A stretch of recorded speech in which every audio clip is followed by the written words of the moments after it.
How are you doing? This is Martin from Gardens for Life again. We'll have a quick update now. Just as winter is approaching, things are slowing down in the garden and in the greenhouse too, in our nursery. We're only keeping a few plants in the greenhouse over winter, basically just a few marigolds and some lupin plants as well. And the ones that are planted in the ground I'll show you now. There are some fruits there like grapes and kiwis and figs. Of course they'll stay there because they're planted into the ground. But other than that, we won't have any seed trays. The greenhouse will be mostly empty for the remainder of the winter, I suppose. Basically until about the start of March, I would say, at least. And I'll show you that, and I'll show you the nursery now in a second too. So what's left of the nursery now, you can see behind me there, is all the plants in 1 litre pots. I'm going to be repotting those into 2 or 3 litre pots and leaving them until the springtime when they start leafing out again. They're going to be building up their root mass over the next 6 months, and in springtime then we'll be able to use them. So this is what the greenhouse looks like now towards the end of October. A lot of cardboard boxes around now, and we have a few little experiments here like these pineapple plants that aren't really taken off, and a mysterious plant. If anyone can tell me what this is, I'd love to know. We think it's a type of grape, but we're not entirely sure because it actually grew from seed, but unfortunately we don't know what it is. If you can tell us, please tell us in the comments below. And here's some goji berries. These are desert wolfberry from America. We grew them from seed, and hopefully this is the one that's going to be fruiting in Ireland outdoors. We're going to find out over the next couple of years. And here's a little wheelbarrow for our son. He likes to help. He's always trying to push the big wheelbarrow, and of course it's way too big and heavy for him, so we got him a small one, and he's happy out with that, pushing it everywhere. This yucca plant this palm, we're going to be bringing that in today, and also a lot of these plants here. These are indoor plants, basically the aloe veras and the palms. They'd want to go in now, especially when there's a chance of frost. And this chili here didn't do as well as I'd hoped. I bought the plant in the garden centre locally, and it did okay, but well, the chilies are tiny. They're only a centimetre long, as you can see. This so-called money tree I'm going to be bringing in too now when there's a chance of frost. We have another goji berry, different goji berry here, just for cuttings, and Desert King fig, and also a hardy kiwi plant as well here. It's a purple variety. And here is some cinnamon vine in this pipe. The reason why it's grown in a pipe is because it's actually a Chinese perennial potato, because it's very brittle, and it usually is harvested after 3 or 4 years, and the potato can be quite long, like probably about half a metre to a metre long, and you can't really get it out of the ground unless you grow it in a pipe. That's the way to do it anyway. We also have an apios plant planted right here. Some of these leaves you can see. There's some of the remainders of what was the flowers there. So hopefully we get a few apios now this year. Next year, probably in a year's time, we might even be able to offer these to you guys on our website. We have a couple of Polish grapes here. We're not sure of the variety, but they're definitely good ones. They're red ones, and they have fruited already this year, in the first year that they've been planted. Our water tank, we're filling that up now after the summer. We try and keep it full now, just in order to keep a bit of thermal mass for the sun to warm it up. So yeah, these tables have been remaining relatively empty. Here's a few marigolds. These usually survive the winter if it's a mild winter, and as you can see, they're still flowering. And all the ones that survived from last year did really well this year. So they grew huge. Like they're supposed to be an annual plant, but if you can get them to overwinter, same as peppers, as for that matter, they'll do really well in the second year. Chinese potato again, cinnamon vine in 2 litre pots. We'll see how they get on next year. We heard the flavour of the tuber is supposed to be really good. And here's some lemongrass. We'll probably bring that in too and repot it. And here's an ocean of lupin.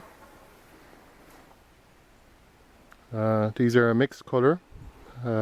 Russell, what's the name of it? Russell strain, mixed colours. So hopefully we'll get some lupins next year. And here's some pepper plants. So these ones we're going to try to overwinter indoors. And perennial peppers are perennial as long as you keep them frost free. And we have planned our wallapini. We're still planning on building it. It's taken a few years to get to the point, but we have our house gotten and the land for the wallapini, and we're going to be building it soon now. Possibly next year, but more likely than the year after that. We have a lot of other projects on the go. And in the wallapini, it's a 12-month warm greenhouse. We can keep plants that are normally perennial at the equator where there's no frost, but they normally would be only considered annual in Ireland or anywhere up here in the cold temperate climate, even if it's maritime climate. These peppers can grow into quite substantial little trees, and you can get a lot more production out of them if you can overwinter them. And here's a few jacaranda trees from Brazil. They're a purple flowering tree, and some of them have actually died back, and I'm not entirely sure exactly why. It looks to be mold, but some of them have survived. We might take them into the house for the winter, just because we only have basically about 7 or 8 of them. This is our smallest cat, the mother.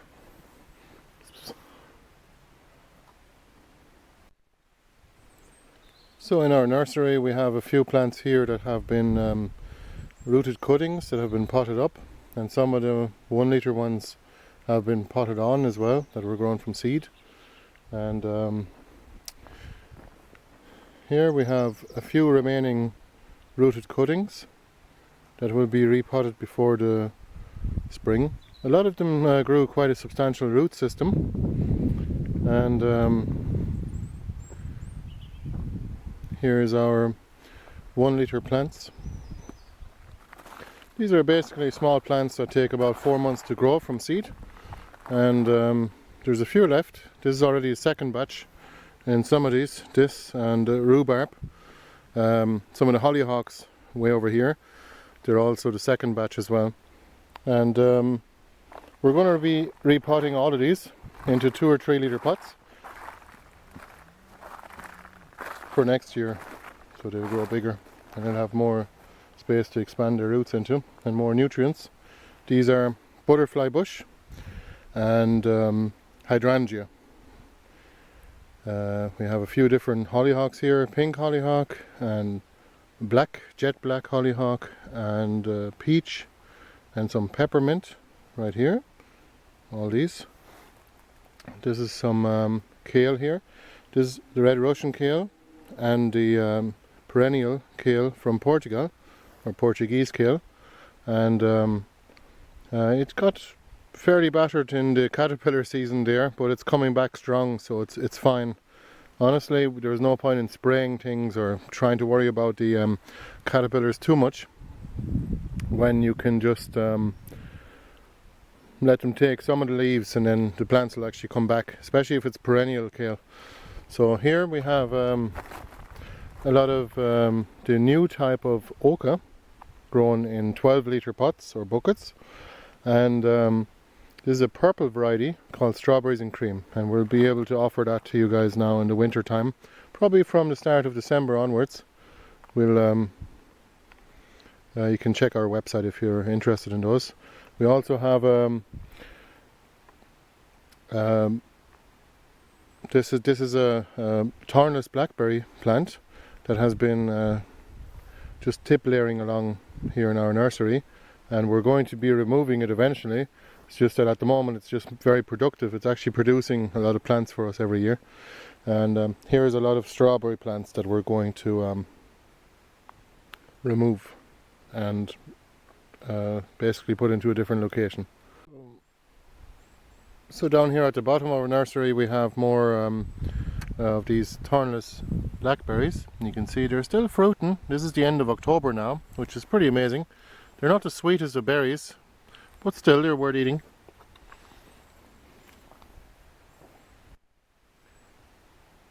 So this is some of the ochas. This is New Zealand Gold that we have grown in buckets or 10 to 12 litre pots, and you can easily basically grow these if you don't have any land, even if you have just an apartment with a balcony, or you could also grow them in a house in a housing estate if you're surrounded by concrete and you have no way of digging up the lawn there, like if the landlord won't let you. You can still grow a lot of food in containers, and that's one of the things that we'd like to show. Oca is perfect for it. Yacon doesn't work quite as well in containers because it needs a lot of root space, and there's a lot of other things you can grow in containers too, like potatoes as well. And here we have some of the other plants that are basically just in 1 litre pots. Like some of the hollyhock, some of the red hot poker, parsley, great mullein in the background there. Hang on. There's the great mullein right there in the middle. And still have some flowers actually coming on these wood mallow plants there. Even though it's well beyond any other flowers other than the fuchsias. Here's still a few fuchsia flowers coming on, and these are our famous zebra mallow, which are the same thing as the wood mallow. The leaves should be edible, and they grow very vigorously, and they're certainly perennial and have lovely flowers on them too. Very great for the insects, and also edible plant. This is our gooseberry hedge, which you can't really see much of it at the moment. And last year we had 1.5 kilos of blackcurrants. This year we had 1.5 kilos of blackcurrants on this small little blackcurrant bush here. As you can see, it's only about 2 foot tall really. It's very productive though. We might actually propagate that one, and you see where that takes us. We have some more ochas here. Various different colours and different varieties. And here we have a comfrey plant that has just grown out of a bit of a root. We didn't have enough comfrey, and I guess the universe has heard our thoughts and we'd heard our wishes, and we thought, this would be great. We'll keep it and dig it up in the winter time when it's dormant, and we'll multiply it then afterwards. And one of the other things you'll notice around here, there's always a few raspberries around. Even now the raspberries are still fruiting, and also they're getting ripe. I just picked a couple of them just down here.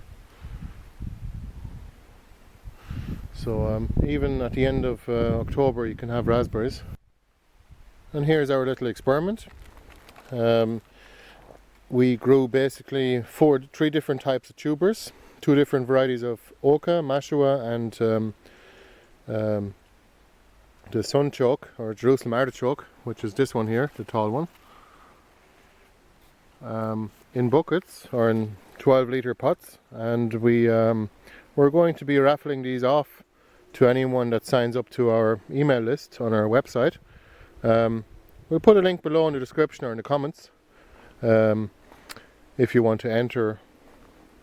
It's free to enter basically, and we're just going to be basically as an encouragement to get people to grow their own food in pots.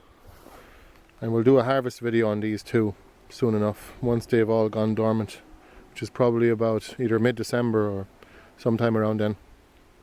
So stay tuned.